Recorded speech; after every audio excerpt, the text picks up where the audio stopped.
जीवन बीमा आकर्षक मैच्योरिटी राशि के साथ एवं बीमित व्यक्ति के न रहने पर भविष्य में देय प्रीमियम भुगतान से माफी, सम एश्योर्ड के 10% का प्रतिवर्ष भुगतान पॉलिसी टर्म तक और पॉलिसी की मैच्योरिटी पर सम एश्योर्ड एवं बोनस का भुगतान। बच्चों की शिक्षा एवं अन्य जरूरतों को पूरा करे। LIC का जीवन लक्ष्य। बहुत एनर्जी है।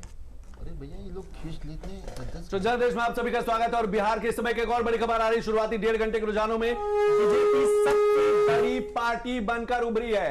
जेडीयू से भी बड़ी पार्टी भारतीय जनता पार्टी। शुरुआती 1.5 घंटों के रुझानों में 79 सीट पर इस समय अकेले भारतीय जनता पार्टी जो है बड़ी पार्टी के रूप में सामने आई है। रुझानों में जेडीयू 68 सीट पर आगे और आरजेडी 59 सीट पर आगे चल रही है। तो ये एक बड़ा दिलचस्प आंकड़ा कि बीजेपी जो है जेडीयू को काफी पीछे छोड़ती हुई नजर आ रही है और इस समय सबसे बड़ी पार्टी के रूप में शुरुआती 1.5 घंटे के रुझानों में बीजेपी सबसे बड़ी पार्टी बनकर उभरी है। यानी कि भारतीय जनता पार्टी ने पिछले कुछ वर्षों में अपना एक बड़ा जनाधार, क्या वो योजनाओं का फायदा, जिस तरीके से केंद्र सरकार की महत्वाकांक्षी योजना है, जीवन बदलने वाली योजना है, चाहे वो आयुष्मान की बात करें जो हेल्थ सेक्टर से जुड़ी, आवास की बात करें, सड़कों की बात करें, राशन कार्ड की बात करें, खाद्यान्न योजना की बात करें, उज्ज्वला योजना की बात करें, लग रहा है कि इस बार राष्ट्रीय योजनाओं का फायदा जो है या प्रभाव जो है वो बिहार के चुनाव पर पड़ा है। वो ऑपरेशन सिंदूर पर जिस तरीके से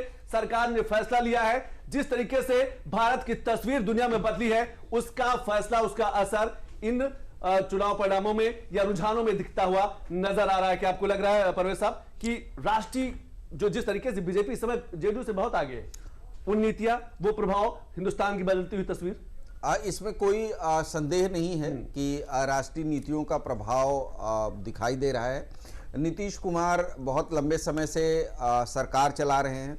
उनके स्वास्थ्य को लेकर भी इस बार चुनाव में काफ़ी सवाल उठाए गए थे कि उनका स्वास्थ्य ठीक नहीं है। हालांकि बीच में उन्होंने एक बरसते पानी में यात्रा करके अपने आप को फिट दिखाने की करने की या जनता को सामने करने की कोशिश की थी। लेकिन चौधरी साहब, एक जो बहुत महत्वपूर्ण मैं समझ पा रहा हूं व्यक्तिगत रूप से कि अगर नीतीश कुमार को जो केंद्रीय और राज्य के रिश्ते हैं और जिस तरह से बीजेपी और उनके साथ लंबे समय से रिश्ते हैं, तीसरी बार उन्होंने प्रधानमंत्री को प्रधानमंत्री बनाने के लिए नरेंद्र मोदी जी के लिए मदद किया खुलेआम, सबसे पहले नीतीश ही आए थे उनको समर्थन करने के लिए, तो वो उस रिश्तों के बल पर अगर 5वीं बार नीतीश कुमार मुख्यमंत्री बनते भी हैं तो क्या इस बार जदयू से ज्यादा भारतीय जनता पार्टी की नीतियां उन्हें लागू करनी पड़ेंगी बिहार में? ये एक बड़ा सवाल है, इसको आने वाले वक्त में देखना और समझना होगा। लेकिन मुझे लगता है कि ऐसा इस बार बिल्कुल आप सही कह रहे हैं। सम्राट चौधरी जो उप मुख्यमंत्री हैं वो नीतीश कुमार के काफी बड़े आलोचक माने जाते रहे हैं। कई बड़े मुद्दों पर नीतीश कुमार के खिलाफ कहा जा सकता है उनकी आलोचना भी करते नजर आते रहे हैं। लेकिन ये एक बड़ा सवाल अब उठेगा कि अगर भारतीय जनता पार्टी बीजेपी की सीटें ज्यादा आती हैं, जेडीयू की सीटें कम आती हैं, तो फिर आगे का मंथन, आगे की चीजें क्या कुछ निकल के, राजीव साहब क्या कुछ देख पा रहे हैं? ये बिल्कुल सही है कि भारतीय जनता पार्टी जो सोच रही थी उस सोच को उसने अपने बिहार में जो है डेवलपमेंट किया और डेवलपमेंट दिखाया और वो परिणामों में धीरे धीरे कहीं रुझानों में आ रहा है। जैसे पहले अमित शाह साहब को कहना कि साहब ऐसा है कि नीतीश के जो है उसमें चुनाव लड़ा जा रहा है और जब जीत के लोग आएंगे तो विधायक बैठते हैं, तो विधायक जो है विधायक दल का नेता चुनते हैं। उन्होंने कहा, चैनल पर एक कहा उन्होंने, तो कहीं ना कहीं लेकिन जब चुनाव बिल्कुल करीब आ गया, सेकंड फेज आ गया, तो फिर इस बात पर जरा से रोक बनी। तो कहीं ना कहीं जो भारतीय जनता पार्टी की एक मंशा थी, उस मंशा में भारतीय जनता पार्टी बिल्कुल कारगर हुई है। लेकिन आप देखिए कि मांझी कहाँ खड़े हैं, आप देखिए कुशवाहा कहाँ खड़े हैं। कुशवाहा कितने एमएलए जीत के आते हैं पता ही नहीं चल पाया। मांझी कितने एमएलए जीत के आते हैं। लोक जनशक्ति पार्टी ने बीजेपी पर दबाव बना के 29 सीट तो ले लिया, लेकिन 29 सीटों पे जहां वो लड़ रहे हैं वहां लोक जनशक्ति पार्टी का कुछ है ही नहीं, जेडीयू का वहां पर है उस विधानसभा के अंदर। तो वो हमें लगता है कि ये कितनी सीट लेके आएंगे लोक जनशक्ति पार्टी, जैसा माना जाता है। इस समय एक और बड़ी खबर है राजू साहब, अनुसूचित जाति के लिए आरक्षित सीटों पर एनडीए को बड़ी बढ़त मिली हुई है। अनुसूचित जाति के लिए आरक्षित 20 सीटों पर भी एनडीए ने अपना, कहा जा सकता है कि वर्चस्व दिखा रखा है, अपनी बढ़त बनाकर आगे चल रही है। तो अनुसूचित जाति की जो आरक्षित सीटें हैं 20 सीटों पर, अनुसूचित जाति के लिए आरक्षित 20 सीटों 12 सीटों पर महागठबंधन भी आगे चल रहा है। तो इस समय अनुसूचित जाति के आरक्षित सीटों पर एनडीए को बड़ी बढ़त मिलती हुई दिख रही है और जो एनडीए है, रुझानों के आधार पर देखा जाए तो अभी बिहार में एनडीए की सरकार एक बार फिर 5वीं बार बनती हुई नजर आ रही है। जब हम नीतीश कुमार की बात करते हैं तो इस बार अगर मुख्यमंत्री बनते हैं तो 1995 से लेकर अब तक अगर देखा जाए तो 5वीं बार मुख्यमंत्री बनेंगे। अगर ये रुझान आंकड़ों में, ये रुझान जो ये आंकड़े हैं फैसलों में तब्दील हो जाते हैं, परिणामों में तब्दील हो जाते हैं, तो बिहार चुनाव में इस बार एक बार फिर नीतीश की सरकार बनती हुई नजर आ रही है। रुझानों के आधार पर हम कह पा रहे हैं। नाविद जी, हाँ बिल्कुल, ये बात बिल्कुल संकेत सामने आने लगे हैं, लेकिन इस बात पर गौर करना होगा कि अगर बाई दावे बीजेपी की सरकार केंद्र में, बीजेपी कितने नंबर होते कि वो अपने बूते पर होती, उनके एनडीए के जो सहयोगी हैं, तस्वीर और अलग होती है। हाँ, तो जाहिर सी बात है कि जिस तरह से परफॉर्म बीजेपी ने बिहार में किया है, बीजेपी का ही मुख्यमंत्री होता, नीतीश जी नहीं होते। परवेश जी ने बिल्कुल सही बात की है कि संतुलन बनाने के लिए जरूर नीतीश जी को मुख्यमंत्री बनाया जाएगा, लेकिन अगर केंद्र में बीजेपी के नंबर अकेले बूते पर जैसे पिछला कार्यकाल था तो नीतीश जी कतई भी मुख्यमंत्री नहीं होते। पहली चीज। दूसरी महत्वपूर्ण बात मेरी कट गई थी कि बीजेपी अगर जीतती है, नीतीश कुमार मुख्यमंत्री बनते हैं, तो महिलाओं, उत्तर प्रदेश की महिलाओं को खुश होने की जरूरत है। मेरी एनालिसिस यह है कि आने वाले समय में जिस तरह एक बड़ी विजय प्राप्त कर रहा है एनडीए बिहार में, उत्तर प्रदेश में महिलाओं के लिए कोई ऐसी योजना सामने आएगी योगी आदित्यनाथ को तीसरी बार मुख्यमंत्री बनाने के लिए, वो महिलाओं को किसी तरह से आर्थिक रूप से मजबूत करने के लिए चुनावी वर्ष में कोई योजना आएगी, और उत्तर प्रदेश की महिलाओं के लिए बल्ले बल्ले होने के संकेत हैं। तो महिलाओं की कहा जा सकता है कि अच्छा उनके लिए संभावनाओं के द्वार और खुल सकते हैं, क्योंकि बिहार में जिस तरीके से रुझान अगर परिणाम में बदल जाते हैं तो इसमें सबसे बड़ा योगदान जो होगा नीतीश सरकार को दोबारा सरकार बनाने में महिलाओं का योगदान, क्योंकि 2020 की अपेक्षा 8 से 9% ज्यादा वोटिंग की है महिलाओं ने पुरुषों की अपेक्षा। महिलाओं ने लगभग 71% वोटिंग की है, और ये जो मास्टर वोटर के रूप में महिलाएं सामने आई हैं, ये एक बड़ा गेम चेंजर के रूप में साबित हो सकती है। कुछ प्रतिक्रियाएं सुन लेते हैं। नवीन नितिन है, उन्होंने क्या कुछ कहा है वो एक बार सुनते हैं। पूरे माहौल में जनता के साथ संवाद में हम लोगों ने देखा कि जनता हर जगह खुद सामने से चुनाव में समर्थन व्यक्त कर रही है। तो हम सब आश्वस्त हैं कि इस बार का एनडीए की सीट की टैली 2010 के चुनाव के नजदीक नजर आएगी, और एनडीए गठबंधन पूर्ण रूप में सरकार बनाने जा रहा है। रुझान से पता चल गया था। आज जो आप देख रहे हैं, अलग अलग टीवी चैनलों का अलग अलग आंकड़ा जो आ रहे हैं, इससे भी बेहतर आपको मिलेगा। ये तो क्षेत्र में लोगों को पता चल गया। बड़ा खूबसूरत, आप भी कह लीजिए। आपकी तरह है। तो लगातार प्रतिक्रियाएं जो है आप देख पा रहे हैं कि किस तरीके से जो रुझान आ रहे हैं वो बड़ा बदलाव ला रहे हैं। लेकिन परवेश साहब, एक बार फिर वही सवाल, इस समय की बड़ी खबर आ रही है, भोजपुर क्षेत्र की 46 में से 44 सीट के रुझान आ गए। भोजपुर एक बड़ा क्षेत्र माना जाता है, 46 सीट में से 44 सीट के रुझान आ गए हैं। इन 46 सीटों में से एनडीए जो है वो 27 सीटों पर आगे है। भोजपुर की 46 सीटों में एनडीए 27 सीटों पर आगे। भोजपुर की 46 सीटों में से 15 सीटों पर आरजेडी आके, यानी कि राष्ट्रीय जनता दल जो है तेजस्वी यादव वाली, वो आगे है।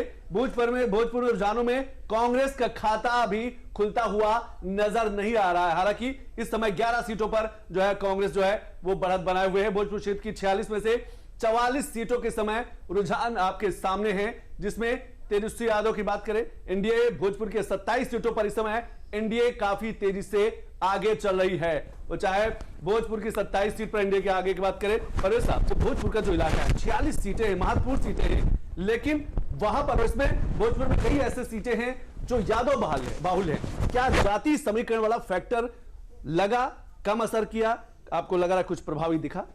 देखिए चौधरी साहब, हम पहले भी ये बात कहते रहे, शुरुआत में मैंने कहा है बिना जाति के आधार इस बिना जाति के आधार पर बिहार में चुनाव नहीं हो सकता। दूसरा, वो पिछड़ी जाति वर्सेस अदर पिछड़ी जाति का जो वहाँ संघर्ष है वो भोजपुर क्षेत्र में एक दिखाई दे रहा है। और उससे भी जो एक और महत्वपूर्ण बात है चौधरी साहब, वो महत्वपूर्ण बात ये है कि बीएसपी का जो वोटर था वो कहीं नजर नहीं आ रहा है। मुझे ऐसा लग रहा है कि बीएसपी के वोटर धीरे धीरे एनडीए की तरफ अपने आप को ज्यादा सहज महसूस करने लगा है। उसका जुड़ाव, और ये उत्तर प्रदेश के लिए एक अलग तरीके की चुनौती है। मायावती जी ने काशीराम जी की पुण्यतिथि पर जो बड़ी रैली जुटाकर अपनी दलितों में अपनी पैठ और ताकत दिखाई थी, बिहार के इस चुनावी परिणाम के बाद उस प्रभाव का, उस इंपैक्ट का भी उत्तर प्रदेश में असर होगा। और ये असर आगे चलकर 27 के विधानसभा चुनाव में भी परिलक्षित होगा। तो आप इसको सिर्फ बिहार के चुनावी परिणाम, वहां की सरकार बनने बिगड़ने से मत जोड़िए, क्योंकि अगला चुनाव बंगाल के बाद सीधे उत्तर प्रदेश ही होगा और वो सबसे महत्वपूर्ण चुनाव होगा बीजेपी के लिए। दूसरी एक और भी बात, इस बिहार चुनाव के बाद उत्तर प्रदेश की सरकारी मशीनरी, उत्तर प्रदेश के सरकार की समीक्षा भी बीजेपी करेगी। तो हम चूंकि उत्तर प्रदेश चैनल पर हैं, भोजपुर क्षेत्र की 46 में से 44 सीट के रुझान एक बार फिर से सामने आए हैं, जिसमें एनडीए जो है वो 27 सीटों, मगध क्षेत्र की 53 सीट में से 52 सीट के रुझान, ये मगध क्षेत्र की हम बात कर रहे हैं, जिसमें 53 सीटों में से 52 सीटों के रुझान सामने आ गए। मगध की 53 में से 33 सीट पर एनडीए आगे। तो आप मगध क्षेत्र की बात करें, आप भोजपुर की बात करें, आप सीमांचल की बात करें, हर जगह एनडीए की अपनी बढ़त है। मगध में 53 में से 15 सीट पर महागठबंधन आगे चल रही है। तो एक बड़ा अंतर साफ होता नजर आ रहा है।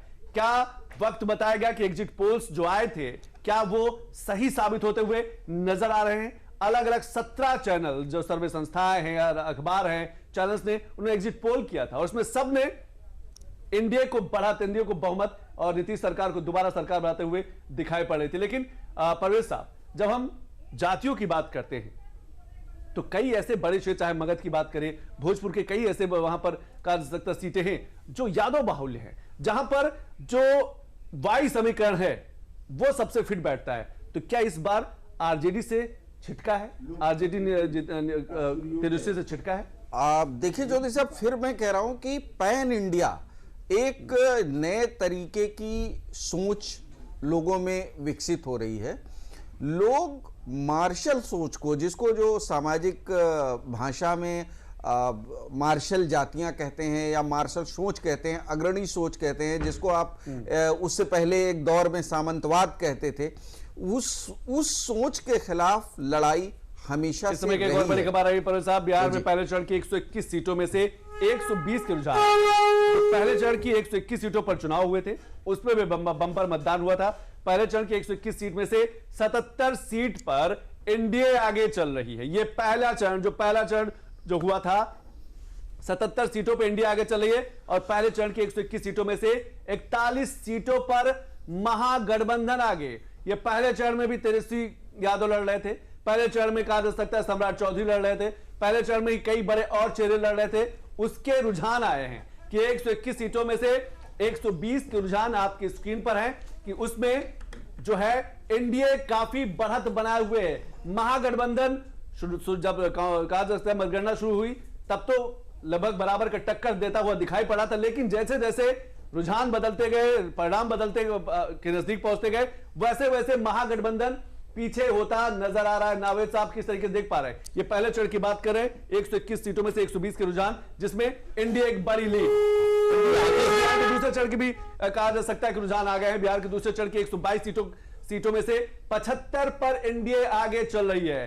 महागठबंधन काफी पीछे चल रहा है। ये दूसरे चरण के हम आंकड़े दिखा रहे हैं आपको, रुझान दिखा रहे हैं कि 122 सीट में से 75 पर इस समय जो है एनडीए काफी बढ़त बनाए हुए है। दूसरा चरण यानी कि सीमांचल वाला इलाका, दूसरा चरण यानी कि कई बड़े ऐसे जिले जहां पर मुस्लिम आबादी, चाहे कटिहार की बात करें, पूर्णिया की बात करें या फिर किशनगंज की बात करें, ऐसे ये दूसरे चरण के 122 सीट में से महागठबंधन 38 सीट पर आगे। नावेद जी, जीत और हार के बहुत सारे कारण होते हैं। एनडीए जैसा कि दिखाई दे रहा है कि आगे बढ़ता नजर आ रहा है, तो अगर एनडीए जीतता है तो उसका सबसे बड़ा कारण ये है कि महिलाओं के अकाउंट में 10-10 हजार रुपए आ गए। उनको कहीं ना कहीं उनके पैरों पे खड़ा करने के लिए, उनको मजबूत करने के लिए, महिला सशक्तिकरण के लिए कुछ भी कह दीजिए, लेकिन एक बड़ा कारण है महिला चुनाव के 1-2 महीने, चुनावी घोषणा के कुछ वक्त पहले जब महिलाओं के अकाउंट में 10-10 हजार रुपए आए, और जिनके नहीं भी आए होंगे उनको एक आशा की किरण दिखाई दी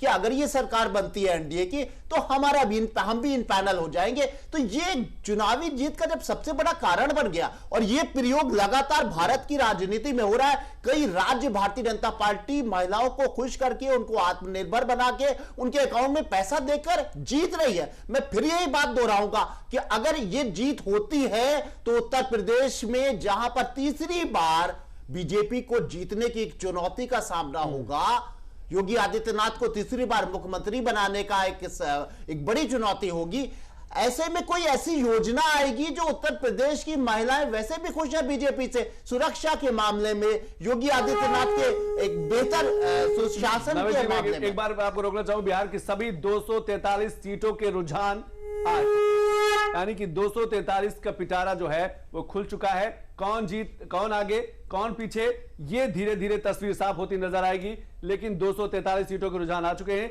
243 सीटों के रुझानों में एनडीए 158 सीट पर आगे, प्रचंड बहुमत कहा जा सकता है। 122 का वो जादुई आंकड़ा बहुत पीछे छूट गया है। जब एनडीए की बात करते हैं तो प्रचंड बहुमत के साथ सरकार बनाते हुए रुझानों के आधार पर इस समय एनडीए तेजी से आगे बढ़ती जा रही है। 243 सीटों में इस समय एनडीए 158 सीटों पर आगे चल रही है। 243 सीटों के रुझानों में महागठबंधन 81 सीट पर इस समय आगे। बिहार की सभी 243 सीटों के रुझान कहा जा सकता है कि रिजवी साहब 243 में से 158 सीटों पर एनडीए आगे। वो सही रुझान है, लेकिन जो बिहार चुनाव आयोग ने जो आंकड़ा दिया है 69 का, अभी उसने बीजेपी 25 आगे है और जेडीयू 18 और आरजेडी जो है वो 14 और कांग्रेस 3 और पासवान की 6 सीटें जो है आगे चल रही है। अभी उसने जो है बिहार चुनाव ने जारी किया है 69 सीट के ऊपर। लेकिन ये सही है कि जो भारतीय जनता पार्टी ने जिस तरीके से, देखिए वहां बिहार के अंदर अभी समझ लीजिए कि वहां कोई प्रोग्रेसिव पे चुनाव नहीं होता कि सिर्फ इतनी सड़कें आपने बना दी, इतना पुल आपने बना दिया। वहां पूरा जातीय आंकड़ा पे चुनाव है बिहार के अंदर, और भारतीय जनता पार्टी ने जातीय आंकड़े को बहुत मजबूती से समझा कि भाई पासवान बिरादरी के लिए कौन वहां एक्टिव है, कहीं लोक जनशक्ति पार्टी, कहीं इसको साथ में ले लो, कहीं कौन जातीय वहां है, कहीं कुशवाहा, कहीं इसको साथ में ले लो, कहीं मांझी है तो कहीं इसको साथ में ले लो। और नीतीश खुद जो है कुर्मी जात से आते हैं, वहां आप यादव कुर्मी करीब करीब टक्कर है जात के अंदर, ऊंचे नीचे होते रहते हैं। तो जाहिर सी बात है बड़ा बिल्कुल समझा हुआ राजनीति था। जो भी जरा से अकल लगाने वाला आदमी है वो समझेगा कि संयोजन कैसे जाति का किया गया वहां। भाई एक फैक्टर मुसलमान जो है वो नीतीश को भी वोट देता है, ऐसा नहीं कि नहीं देता है, और मुसलमान को समझते थे आरजेडी के मेरा वोटर है, एमवाई फैक्टर कहा जाता था। एक उनमें खाली सहनी जी आ गए थे, जिनको जब उनको डिप्टी सीएम, उनका तो अभी कोई नाम नहीं आ रहा है कि कहीं उनके एमएलए जीत रहे हैं, खुद वो बेचारे लड़े नहीं चुनाव, अपने भाई को चुनाव लड़ा दिया, अपने परिवार को चुनाव लड़ा दिया वहां पूरा कहीं ना कहीं। तो जो जातीय फैक्टर है वो भारतीय जनता पार्टी और जेडीयू ने मिलकर बड़ी समझदारी से किया, और वही रीजन है कि जो आगे बढ़ रहे हैं लोग। साहब, हमें लगता है कि राजनीतिक दल पहले से ही जाति के फैक्टर में सोच के ही टिकट बांटती है, और शायद इसीलिए महिलाएं बहुत पीछे रह जाती हैं जाति के आधार पर, और महिलाओं को माना जाता है कि वो सीट नहीं निकाल पाती, इसलिए कोई भी राजनीतिक दल महिलाओं को सियासत में तो भागीदारी अब नहीं देना चाहता। हाँ, ये काफी हद तक बात सही है, क्योंकि देखिए राजनीति में जो जमीन पर जो दलदल है वो किसी भी राजनीतिक दल का हो और किसी भी तरीके का हो, उसमें महिलाओं का सहजता से और सुरक्षा के साथ पार होना बहुत मुश्किल काम होता है। जब आप उस दलदल में उतरते हैं तो बहुत सारे छींटे पड़ते हैं। महिलाएं इन छींटों से खुद को बचाए रखना चाहती हैं, इसलिए वो खुद भी राजनीति में बहुत बढ़ चढ़कर हिस्सा नहीं लेती हैं। और दूसरा, जो पैट्रियार्टिकल सोसाइटी है, तमाम लोकतांत्रिक व्यवस्था के बावजूद भी अभी हमारे समाज से ये सोच खत्म नहीं हुई है कि पुरुष प्रधानता की जो सोच है वो खत्म अभी नहीं हुई है। तो उसकी वजह से भी महिलाएं कुछ पीछे रह जाती हैं राजनीति में। बाकी जो चीजें दिखाई दे रही हैं जातीय गठजोड़ की, तो मुझे लगता है कि राजनीतिक दलों के यहाँ जनता में कैंपेन से ज्यादा एक्सरसाइज जातीय वोटों पर होती जातीय है। वोटों पर वो मैन टू मैन और होम टू होम उसका पूरा आंकड़ा अपने पास इकट्ठा करके रखते हैं। चौधरी साहब, बिल्कुल आपने सही कहा। एक बड़ा आंकड़ा देख लेते हैं। अभी तो जो बड़ी खबर आई 243 सीटों पर, ये फिगर कुछ बदलते हुए नजर आ रहे हैं, लेकिन हमें लगता है कि एनएस पे इसको दिखाया जाए तो ज्यादा अच्छा, क्योंकि सही तरीके से नजर नहीं आ रहे। 243 सीटों के रुझानों में इंडिया इस समय 158 सीटों पर आगे चल रही है। ये इस समय की बड़ी खबर। बहुमत के आंकड़े से बहुत ज्यादा, बहुत आगे निकल चुकी है एनडीए। एग्जिट पोल्स के जो कहा जा सकता है कि जो बताया गया था, रुझान बताया गया था, जो आंकड़े बताए गए थे, वो लगभग सही साबित होते हुए नजर आ रहे हैं। 243 सीटों के रुझानों में एनडीए जो है वो 160 सीटों पर, ये आपके अपनी स्क्रीन पर आप देख पा रहे हैं कि किस तरीके से 2020 बनाम 2025 की बात करें तो 2020 में बीजेपी के पास 74 सीटें थी, जेडीयू के पास 43, आईएनसी यानी कि कांग्रेस के पास 19, आरजेडी के पास 75। लेकिन 2025 में अगर हम बात करें तो 79 जो है, और इसके साथ साथ 69 सीटें 8 और आईएनसी 9, 58। ये 2020 बनाम 2025 243 का एक बड़ा आंकड़ा आपकी स्क्रीन पर आया है। लेकिन लगातार रुझानों के कहा जा सकता है, रुझान जो आ रहे हैं वो परिणामों में तब्दील होने के लिए अभी थोड़ा सा वक्त लगेगा। और शायद इसीलिए अलग अलग क्षेत्रों की तरह की बात करें तो जिस तरीके से रुझान आ रहे हैं उसमें एनडीए जो है वो प्रचंड बहुमत के साथ सरकार बनाती हुई नजर आ रही, यानी कि एक बार फिर बिहार जो है वो नीतीश सरकार की तरफ आगे बढ़ती हुई नजर आई। 2020 बनाम 2025 के ये आंकड़े आप अपनी स्क्रीन पर अलग अलग राजनीतिक दलों के, बीजेपी, जेडीयू, आईएनसी, आरजेडी और जेएसपी के आंकड़े आप लगातार देख पा रहे हैं। लेकिन बिहार का मैप आप देख रहे हैं ना कि धीरे धीरे भगवा होता जा रहा है। भगवा इन द सेंस बीजेपी सबसे बड़ी राजनीतिक पार्टी के रूप में उभर कर सामने आ सकती है। अभी तक के जो रुझान आ रहे हैं वो जेडीयू को भी काफी पीछे छोड़ती हुई नजर आ रही है। तो बिहार के मानचित्र पर अगर हम नजर डालें सीमांचल से लेकर मिथिलांचल तक, मिथिलांचल से लेकर मगध तक और मगध से लेकर भोजपुर तक, तो भगवा जो है वो रंग धीरे धीरे गाढ़ा होता जा रहा है अलग अलग जिलों में। हालांकि अभी परिणाम आने बाकी है, लेकिन जिस तरीके से रुझान आए हैं और रुझान कुछ ही देर में ये परिणामों में तब्दील होते नजर हो जाएंगे। परवेज साहब, क्या आपको लगता है कि भगवा इस बार ज्यादा होगा बिहार में?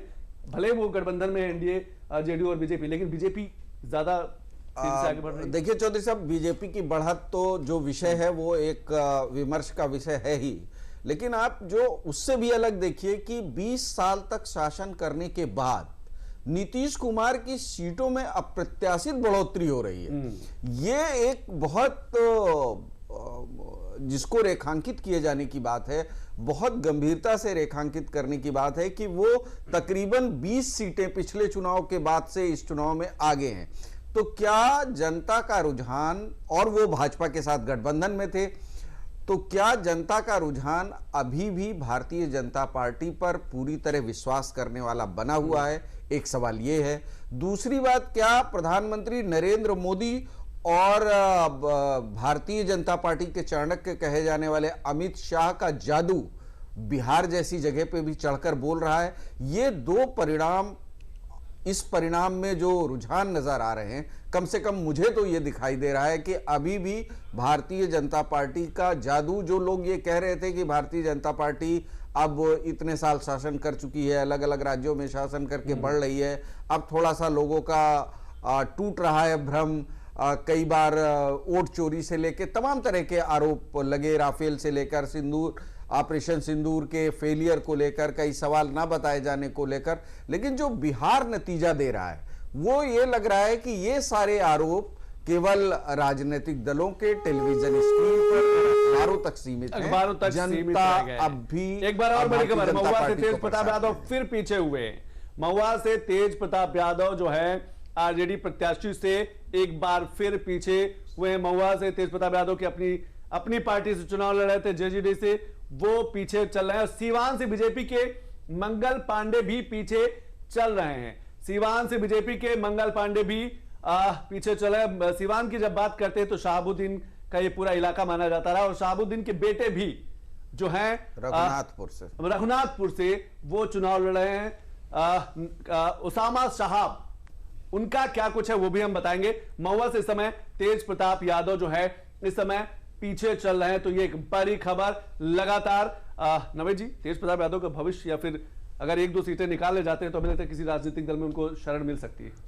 आज ही बहुत मुश्किल लग रहा है, लेकिन ये बीजेपी के लिए और एनडीए के लिए वो एक ऐसा कैरेक्टर है पॉलिटिकल जो कहीं ना कहीं फायदेमंद उनके लिए काम आता है। और उस परिवार में किस तरीके से फूट हुई, किस तरीके से एक दूसरे के खिलाफ बयान देते हैं, तो ये तो कहीं ना कहीं जो है एनडीए के लिए बड़ा फायदेमंद है। मैं एक महत्वपूर्ण बात कहना चाहता हूं कि जिस तरीके से भारतीय जनता पार्टी पर यह आरोप लगातार लगते रहे कि एनडीए का जो कुनबा है वो अपने सहयोगी दलों को खत्म कर देती है, बीजेपी कहीं साइडलाइन कर देती है धीरे धीरे, लेकिन मुझे लगता है कि ये अपने आप में एक बड़ा हथियार होगा भारतीय जनता पार्टी के पास में। वो बताएगी कि एनडीए के सहयोगी नीतीश कुमार, जिनकी सीटें 2 बार कम हुई और हमने फिर भी उनको सम्मान दिया, मुख्यमंत्री बनाया। हम अपने साथी को मुख्यमंत्री बनाते हैं तब जब उसकी सीटें कम होती हैं, तो ये एक अच्छा जवाब होगा, पहली चीज। दूसरी चीज, एक महत्वपूर्ण बात है, विपक्ष एक आरोप लगाता है, लगातार आरोप ये लगाता है कि कहीं ना कहीं एक कोई बी टीम होती है जो हमें हरा देती है।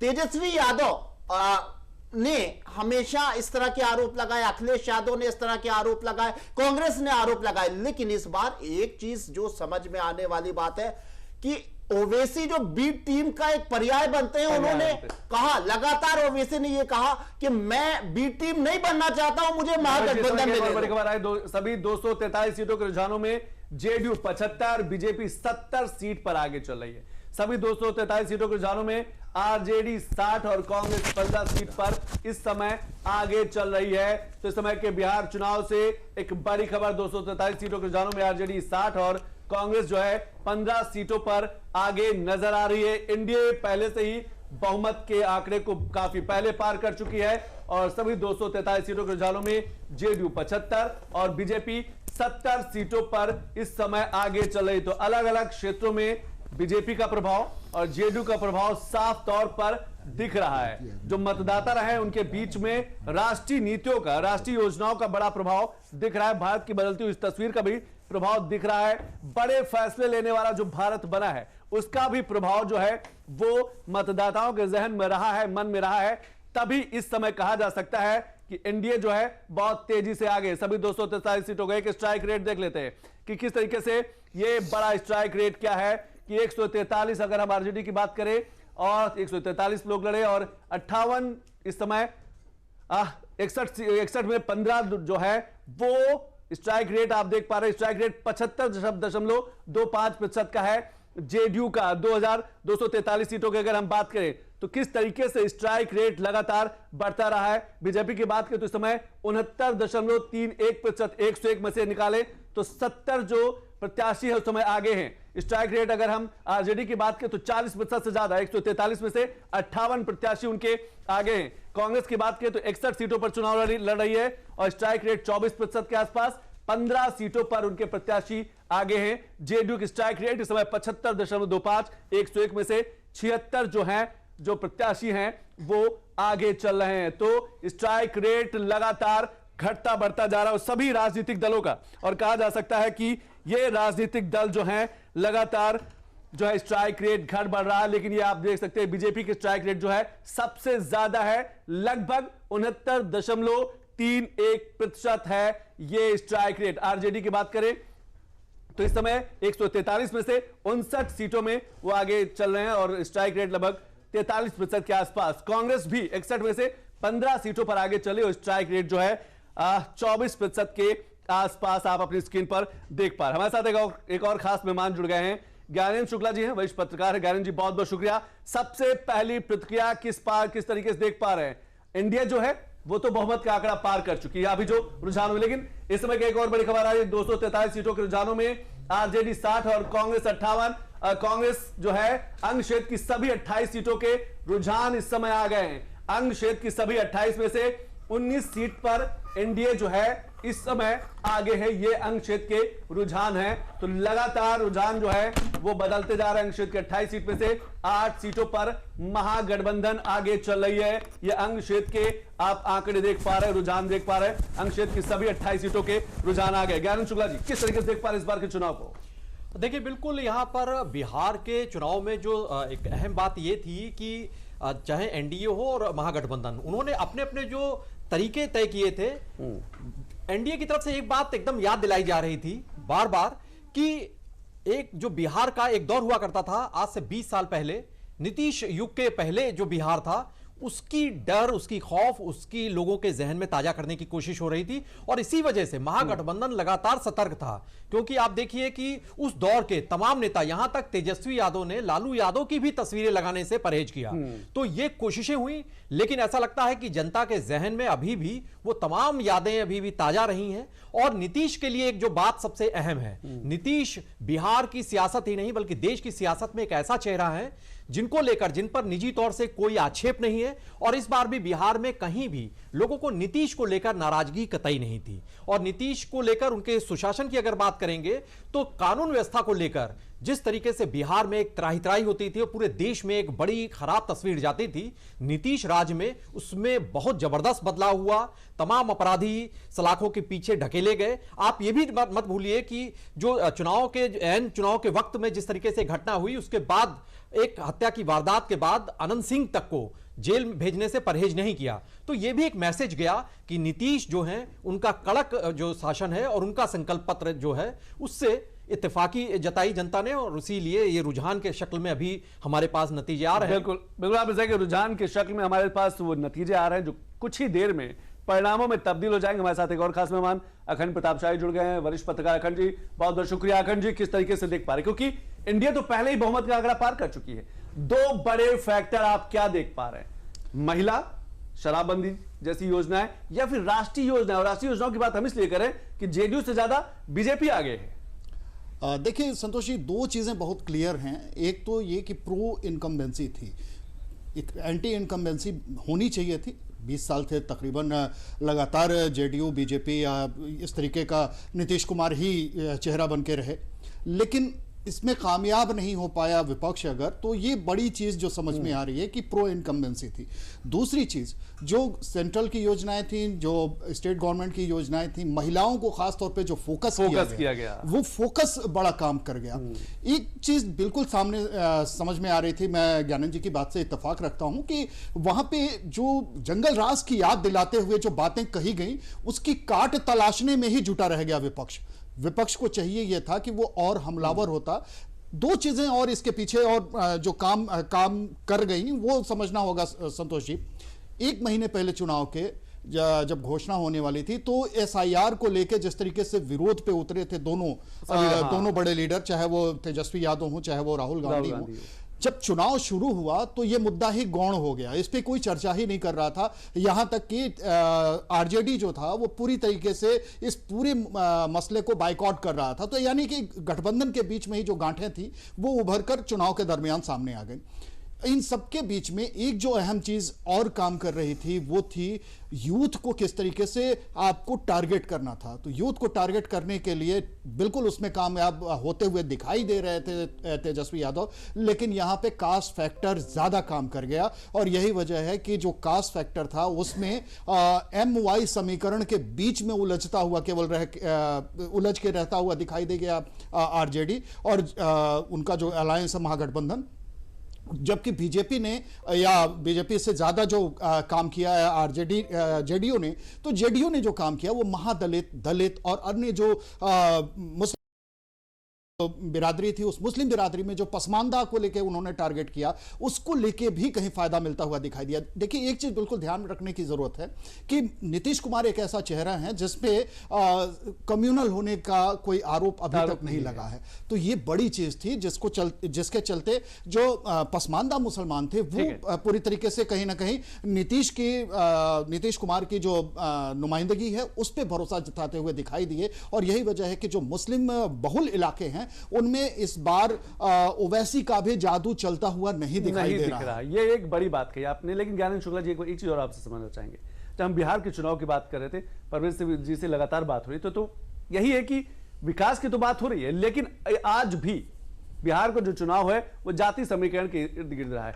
क्या इस बार जो बिहार में लगभग 14% के आसपास यादव वोटर है, क्या इस बार वो आरजेडी से छिटका है और शायद उसका फायदा एनडीए को मिला है?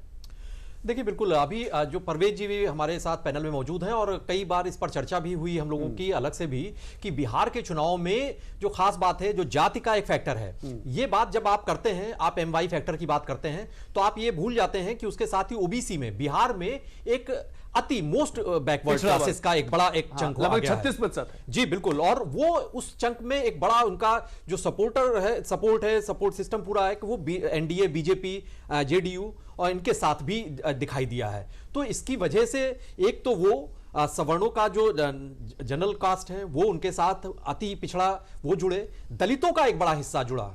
तो ऐसे में बिहार में भले ही 14% की जो आपने बात कही यादव वहां पर वोटर्स की तादाद है, लेकिन सत्ता में लगातार बने रहे थे और कई सारी जातियों को उनको कई लगता भी रहा है कि जो नुमाइंदगी की जब बात आती है तो शायद उनका ही वर्चस्व रहता है। तो इसी वजह से उनका एक हिस्सा एक बड़ी जो बाकी जातियों का ओबीसी में वो छिटका वो महागठबंधन से अलग रहा। लेकिन इस बार की जिस तरीके से कैंपेनिंग हुई और टिकट का वितरण हुआ है, क्योंकि आप देखिए कि कई जगहों पर जो कांग्रेस के साथ जब गठबंधन तो हुआ, लेकिन कई जो आरजेडी के सपोर्टर थे, हमने देखा कि एन चुनाव के वक्त बागी भी हुए। और इसी वजह से जो आप बात कह रहे हैं कि यादव वोटर्स का भी कई जगहों पर जहां पर टिकट वितरण से उपजी नाराजगी थी, उसी का नतीजा है कि वो भी साथ में गए हैं, वो एनडीए के साथ गए हैं। तो ऐसे में एनडीए को और ज्यादा बढ़त इसकी वजह से हासिल हुई। बिल्कुल ज्यादा बढ़त हासिल हुई। परवेज जी, क्या आपको लगता है कि नाराजगी का फायदा एनडीए को मिला है?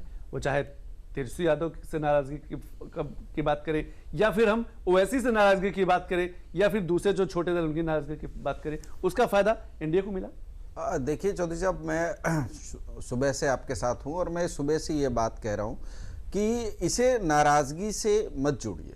ये एक सकारात्मक तरीके की पॉलिटिक्स है जो नए सिरे से बिहार में परवान चढ़ती हुई दिखाई दे रही है। जो एक एंगल है जो मैंने शुरुआती दौर में कहा था कि एक लड़ाई मार्शल पिछड़ी जाति वर्सेस अदर पिछड़ी जाति की है, और वो इस चुनाव में दिखाई दे रही है। मैंने हमेशा से ये बात कही भी है, लिखी भी है, और आप लोगों से भी चर्चा में ये बात कही है कि केवल यादव और मुसलमान कॉम्बिनेशन से भारत की किसी भी राजनीति को न बदला जा सकता है, न उसमें कोई किसी तरीके का चेंज लाया जा सकता है, क्योंकि इसके बाद रिवर्स पोलराइजेशन की संभावना बहुत तेजी से होती है। अब तक की राजनीति में जब सेकुलर राजनीतियों का दौर था, जिसे सेकुलर कहा जाता है, मैं उन्हें कभी सेकुलर नहीं मानता था, लेकिन जब सेकुलर राजनीति का दौर कहा जाता था तब बहुत सारी बातें कहने में नेता परहेज करते थे, लिहाज करते थे या नहीं बोलते थे। वो जानते थे उन बातों को लेकिन बोलते नहीं थे। अब नेता इसका ख्याल नहीं रखते हैं, वो सीधे बात करते हैं, और जब सीधी बात होगी तो उसका इंपैक्ट भी सीधा होगा, सीधा ही आएगा। बिल्कुल। अखंड जी, पीके का क्या देख पा रहे हैं? क्योंकि एग्जिट पोल ने तो नकार दिया है, लेकिन जो अभी रुझान आ रहे हैं वो कहीं पर 4 सीटों पर आ गए हैं, कहीं पर 5 सीटों पर आ गए। पीके का इस बार का सियासी भविष्य? देखिए, पीके ने जमीन तैयार की, इसमें कोई दो राय नहीं। पीके ने एक नई संभावनाओं को जन्म दिया, एक नई संभावनाएं जो कि दिल्ली में 10 साल तक सत्ता में रही आम आदमी पार्टी कुछ समय की एक और बड़ी खबर आ रही, सभी 243 सीटों के रुझानों में जेडीयू 75 और बीजेपी 70 सीट पर इस समय आगे चल रही है। सभी 243 सीटों के रुझानों में आरजेडी 60 और कांग्रेस 15 सीटों पर अपनी बढ़त बनाए हुए है। ये रुझान लगातार बदलते जा रहे हैं। तो 243 सीटों के जो रुझान हैं वो सामने आ गए हैं। अब कौन जीतता है कौन हारता है ये तो वक्त के कहा जा सकता है कि परत में सिमटा हुआ है, लिपटा हुआ, वो समय ही बताएगा। लेकिन अभी सभी 243 सीटों के रुझानों में जेडीयू 70 पर आगे, सभी 243 सीटों के रुझानों में आरजेडी 60 और कांग्रेस 15 सीट पर आगे। अखंड जी। बिल्कुल, जैसा आप चर्चा कर रहे थे कि इसमें पीके का क्या रोल रहा है, तो पीके का रोल इस वजह से ज़्यादा महत्वपूर्ण हो गया कि चुनाव के दरमियान ये ज़रूर है कि उनके ऊपर इल्ज़ाम लगाने में कामयाब रही, चाहे एनडीए हो या फिर उसमें आरजेडी का भी रोल कहीं ना कहीं दिखाई देता है कि वो ये कहने लगे कि वो टिकट बेच रहे हैं, लेकिन सिर्फ एक इल्ज़ाम की वजह से उनको खारिज नहीं किया जा सकता था। पीके ने जो किरदार निभाया था पूरे पिछले 2-2.5 सालों में, जिस तरीके से उन्होंने ज़मीन पे काम किया था, जिस तरीके से उसके सेफोलॉजिस्ट रहे हैं, जिस तरीके से पीआर का उनका काम रहा है, उसमें वो महारथी हैं। और इस तरीके से उन्होंने एक साफ और बेदाग छवि की राजनीति की जो परंपरा शुरू करने की कोशिश की, वो एक बीच में एक संभावनाएं तलाशने की कोशिश थी। वो संभावनाएं तलाशने में कामयाब रहे थे।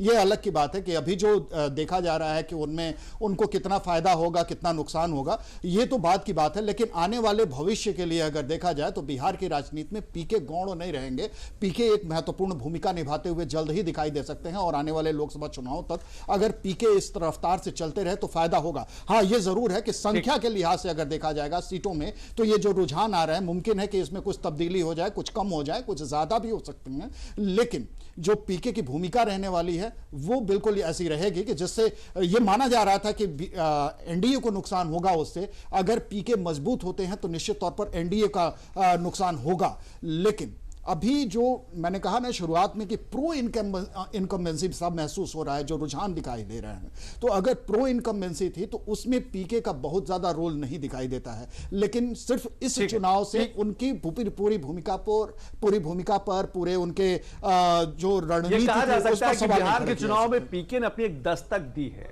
वो हार जीत अलग हो सकता है, लेकिन इस चुनाव में यह रहा है कि पीके ने एक ज्ञानेंद्र शुक्ला जी, पीके का प्रभाव वक्त के साथ बदलेगा, वक्त के साथ प्रभाव होगा, और अगर इस बार कुछ सीटें निकाल ले जाते हैं तो क्या बिहार में स्थापित माना जाए उनकी पार्टी को?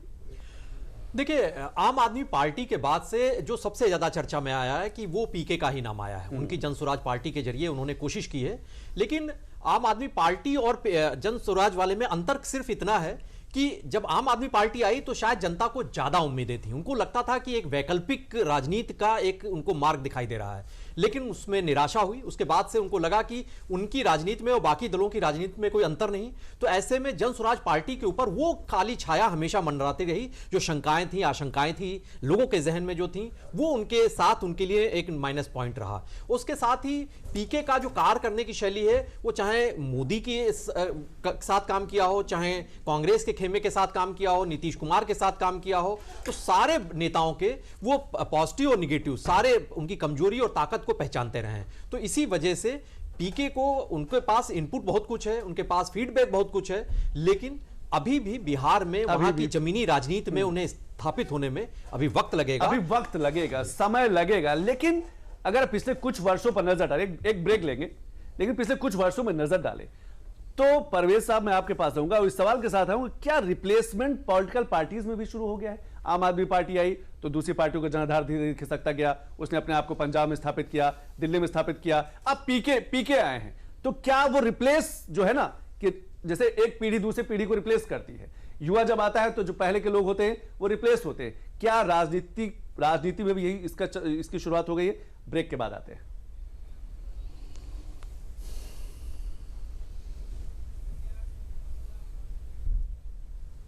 कब तक आप ऐसे फ्यूचर का टेंशन लेकर चलते रहेंगे? LIC के न्यू पेंशन प्लस के साथ अपनी पेंशन का प्लान बनाइए, क्योंकि ये प्लान आपके फ्यूचर के लिए मार्केट लिंक्ड वेल्थ क्रिएट करता है। और तो और इस प्लान में गारंटीड एडिशंस के साथ पेंशन पाने के कई ऑप्शंस भी हैं, so that you grow young and tension free. LIC, हर पल आपके साथ।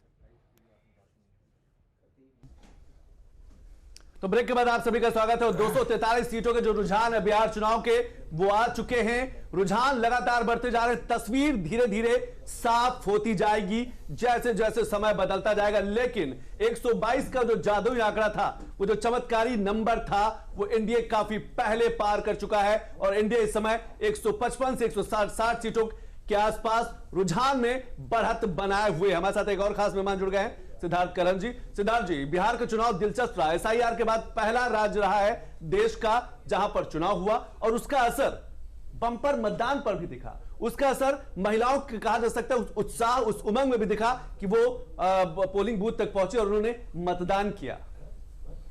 सिद्धार्थ जी, बहुत कुछ बिहार चुनाव के जो अब तक रुझान निकल कर सामने आ रहे हैं वो उसी अंदाज में हैं जिस अंदाज में अंदेशा जताया गया था कि नतीजे कुछ इस तरह जैसे एग्जिट पोल आए थे, जैसे एग्जिट पोल आए थे। अगर यही रुझान आगे भी बरकरार रहते हैं, 2-3 चीज़ें पहले से भी स्पष्ट कही जा रही थी। एक तो नीतीश कुमार इसे अपनी आखिरी पारी या एक उनके प्रति सहानुभूति थी, उनके खिलाफ कोई लहर नहीं थी, जबकि लगातार वो तकरीबन 20 सालों से 20 साल बिहार के मुख्यमंत्री वो बने रहे हैं।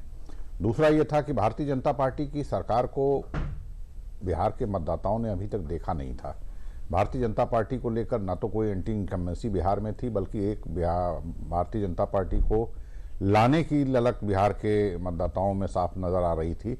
तो वो भी एक भारतीय जनता पार्टी की तरफ बढ़ता रुझान था। महिलाओं के साथ जो शराबबंदी से लेकर और जो कैश ट्रांसफ़र जैसी तमाम नीतियां रहीं, पिछले चुनाव में भी महिलाओं ने नीतीश कुमार यानी कि तत्कालीन सरकार को वोट दिया था बड़ी तादाद में। इस बार वो सिलसिला और आगे बढ़ा। ये 2-3-4 कारण ऐसे रहे और तेजस्वी के महागठबंधन के पक्ष में सिवाय इसके कि उन्होंने नौकरियों का वादा किया, बाकी गठबंधन बिखरा रहा। गठबंधन में कोहेसिवनेस नहीं दिखी चुनाव की शुरुआत से ही।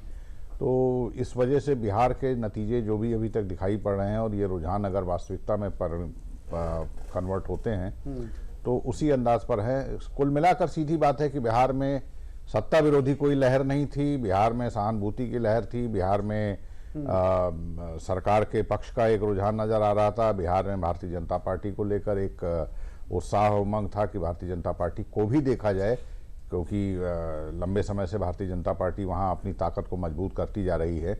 मुझे लगता है जब नतीजे आएंगे तो आप देखेंगे कि जो स्ट्राइक रेट है शायद पिछली बार भी भारतीय जनता पार्टी का बेहतर रहा था, इस बार और उससे ज़्यादा बेहतर हो सकता है। जबकि वो कम सीटों पर यानी मात्र 101 सीटों पर लड़ी है, यानी आधे से भी कम सीटों पर लड़ने के बाद भी उसका स्ट्राइक रेट मुझे लगता है काफ़ी बेहतर रहेगा। और जेडीयू ने भी इम्प्रूव किया है और इम्प्रूव करते दिखाई दे रही है। ये सब तमाम कारण हैं जिसकी वजह से बिहार का चुनाव अपेक्षा के अनुरूप ही रहा है। मुझे लगता है कि चुनाव की घोषणा होने के बाद से लेकर अंतिम दिन तक, यानी आज मतगणना होने तक, कहीं से भी एक जो ओपिनियन थी वो इस तरह की नहीं आई कि एनडीए को वहाँ कोई नुकसान होने की आशंका है या कोई घाटा भी हो सकता है या वो सरकार अपनी गंवा भी सकती है। ज़्यादा से ज़्यादा जिन्होंने बहुत ज़्यादा वो होने की कोशिश की उन्होंने भी यही कहा कि पिछली बार के जैसे नतीजे रहेंगे, लेकिन अब जो रुझान आ रहे हैं और यही अगर आगे बरकरार रहते हैं तो इससे साफ लगता है कि नतीजे पिछली बार से कहीं ज़्यादा एनडीए के पक्ष में दिखेंगे। ठीक है परवेज साहब, सवाल वही जो मैंने आपसे पहले पूछने की कोशिश की थी, क्या ये वो दौर चल रहा है कि रिप्लेस पॉलिटिकल पार्टीज हो रही हैं? आम आदमी ने पंजाब में स्थापित किया, दूसरी पार्टी हाशिए पर आ गई, वैसे ही पीके। देखिए संजय भाई, ये बहुत रिप्लेसमेंट जैसी बात नहीं है। ये मैं एक थोड़ा सा सख्त लफ्ज़ है, लेकिन राजनीतिक जुगाली के लिए तो ये बातें हो सकती हैं कि रिप्लेसमेंट हो रहा है, रिप्लेसमेंट हो सकता है, ऐसा नहीं है। जो आम आदमी पार्टी का उदय है उसमें अन्ना आंदोलन का बड़ा रोल था और उसके बाद लोगों को गवर्नेंस की एक उम्मीद थी। पीके चूंकि कई राजनीतिक दलों के साथ काम करके आए थे, उनकी कार्यशैली को जानते थे और उस कार्यशैली को बहुत बेबाक तरीके से उन्होंने बोलने की कोशिश की। वो मीडिया मैंस को भी, जनता को भी और कई बार अखबार की सुर्खियों का वजह भी बना। लेकिन चुनाव जीतने के लिए जिस प्रबंधन की जरूरत होती है, जिस बूथ मैनेजमेंट की जरूरत होती है, जिस गांव के हाशिए पर लोगों को बात पहुंचाने की होती है, वो सिर्फ मीडिया से नहीं पहुंचाई जा सकती है। उसके लिए कार्यकर्ताओं और प्रबंधकों और बहुत भरोसेमंद लोगों की जरूरत होती है। तो पीके सुर्खियों के लिए तो बेहतर हैं, लेकिन ज़मीन पर उन्हें काम करने के लिए अभी बहुत वक्त चाहिए और बहुत वक्त लगेगा और वो बिहार की राजनीति को कोई बहुत अभी कम से कम परिवर्तित करते 2, 4, 5 साल तो नहीं लगते हैं मेरी नज़र में। बिल्कुल ज्ञानंद जी, मुझे लगता है कि सुर्खियों से सियासत में आप पहुंच तो सकते हैं पर सत्ता तक पहुंचने में दिक्कत हो, चाहे पीके की बात करें, चाहे हम तेज प्रताप यादव की बात करें या दूसरे जो ऐसे इस बार नए चेहरे आए हैं, अपनी पार्टी के साथ आए हैं।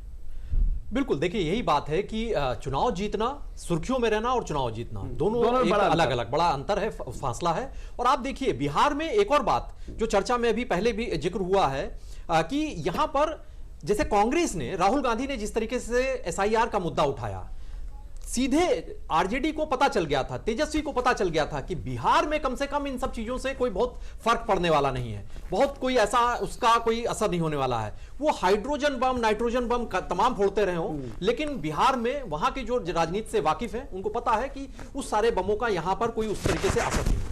इसी वजह से आप जब जनता की जो नब्ज है, जो जनता क्या चाहती है, उसके मर्म है, उसको जब तक नहीं समझेंगे तब तक तमाम जो आप मुद्दे उछालेंगे वो सिर्फ वितंडा ही कहा जाएगा। और इसी वजह से उससे भी थोड़ा सा ना इत्तेफाकी जताई उन्होंने।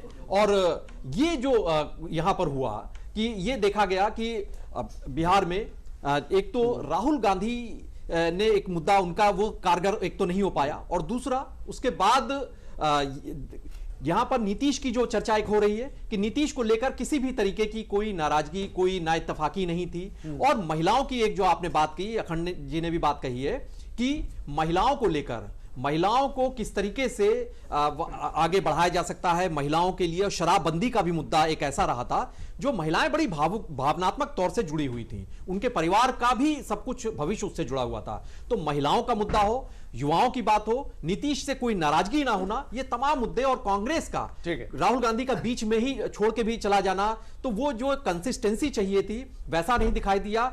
एनडीए ज्यादा एकजुट दिखाई दिया और महागठबंधन बिखरा हुआ दिखाई दिया, महागठबंधन बिखरा हुआ दिखाई दिया चुनाव के प्रचार में भी और रुझानों में भी। परिणाम क्या होता है ये वक्त बताएगा, लेकिन अभी वक्त हो चला एक छोटे से ब्रेक का। 243 सीटों की हर सीट पर हमारी नजर लगातार सुबह से ही बनी हुई है। क्या कुछ रुझान परिणाम में बदलते जाएंगे, आपके सामने पहली तस्वीर पेश होती जाएगी ब्रेक के बाद।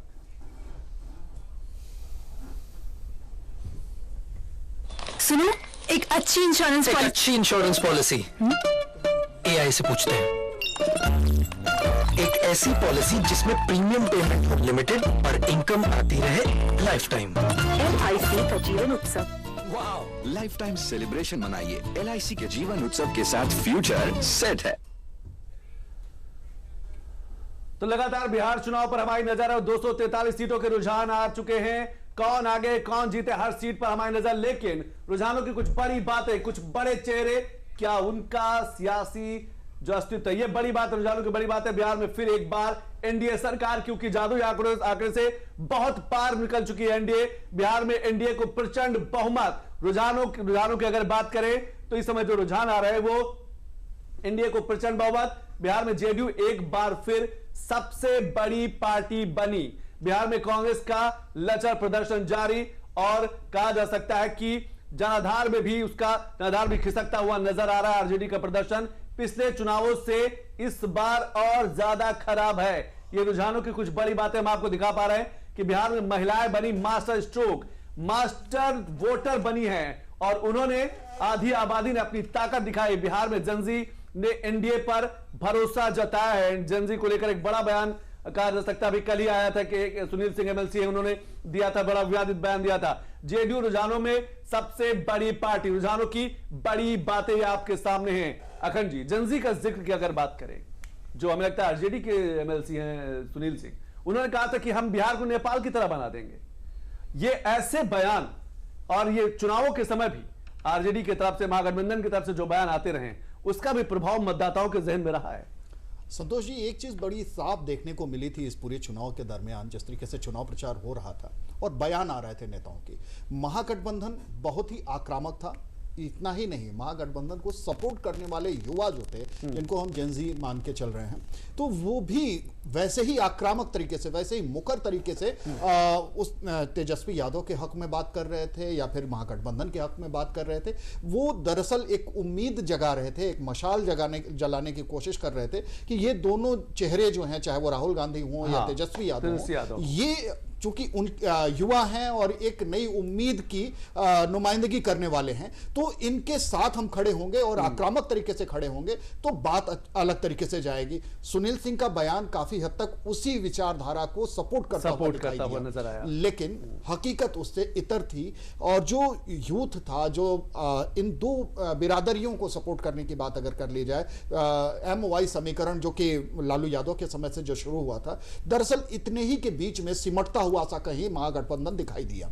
इसके बाद अगर देख लिया जाए तो इनके इतर, चाहे वो अति पिछड़ा हो, चाहे वो अन्य OBC वाले हों, यादव के अलावा माइनस यादव, बाकी जो OBCs हैं वो हों, इसके अलावा जो पसमानदा मुसलमानों की बात हम कर रहे थे, जो मुस्लिम जो समुदाय है, उसमें भी कहीं ना कहीं सेंध लगाने में NDA कामयाब रहा। और उसमें सबसे बड़ा जो फैक्टर नजर आया वो जो JDU का चेहरा है, मुख्यमंत्री हैं नीतीश कुमार एक बड़ा किरदार निभाते हुए नजर आए। तो ये सारी चीजें एक साथ जब मिली हैं तो जेनजी का जो मसला था, वो जेनजी का मसला महागठबंधन की तरफ पड़ा भारी होने की बजाय वो शिफ्ट होता दिखाई दिया NDA की तरफ। हाँ, ये जरूर था कि वो मुखर थे, ये मौन थे, और ये दोनों के बीच में जो जीतने की बारी आएगी, अगर यही जो रुझान है ये अगर आंकड़ों में या नतीजों में तब्दील होते हैं तो निश्चित तौर पर इसका फायदा। वो मुखर थे, ये मौन थे, कहा जा सकता है। जेनजी के दिमाग में